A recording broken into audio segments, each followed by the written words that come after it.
Trash Can Hokies, close dear friend of the program from Northern Virginia, asks, with how the transfer portal has evolved, what is the time frame a new head coach has to succeed? 10 years ago, it felt like a coach was given 5 years to get his guys. Is that number closer to 3 years now? I got to be real with you. I do not ever remember a time 10 years ago where it felt like you had 5 years to get your program in order. 10 years ago was 2013. Okay? Think about the coaches that were hired in or around that point. In major college football, I don't remember fan bases saying, welcome aboard. See you in 5 years. Your 5-year check-in is 5 years away. Better make sure you've got us on the right track.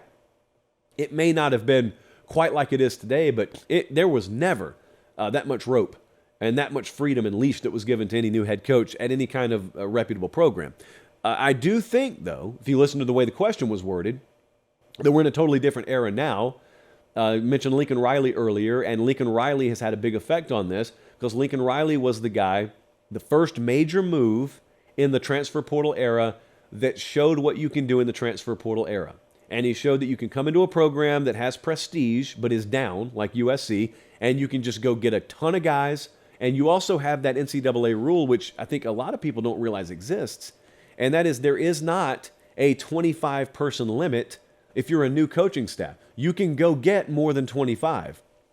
And that is a golden ticket to be able to flip a roster. Deion's doing it right now. Lincoln Riley did do it. And I think in the future, if you're hired, let's just say there was a job opening at Tennessee.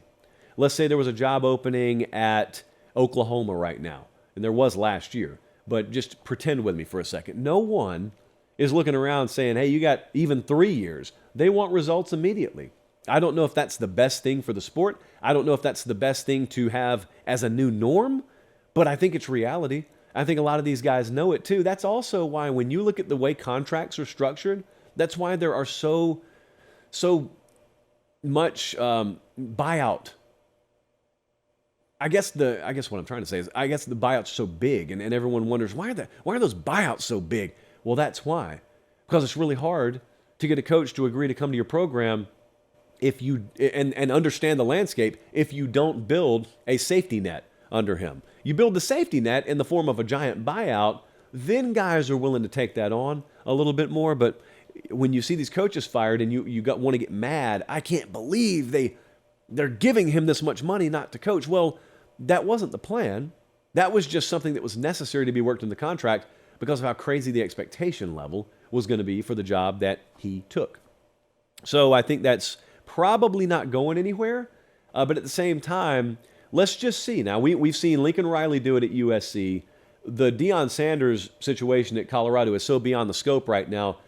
I'm not even going to use, that's an outlier. That is a Malcolm Gladwell outlier. And we're going to use the Lincoln Riley situation as the more like the baseline for what may be within the boundary of expectation if you hire a new coach. It's going to be hard to do it like he's done, but yeah, you could theoretically do that. The part I don't like, but it is what it is, and I've got to live with it, I don't like the aspect where a coach moves programs and then a bunch of the players come with him, because that's tough. I know there's nothing I can do about it, and I know, yes, the players should have the freedom to do it. I'm not even arguing that there should be a rule against it. I'm just telling you, I personally am not a fan of when a coach goes from one place to the other and then they gut their own roster and they all tag along. Again, it's legal.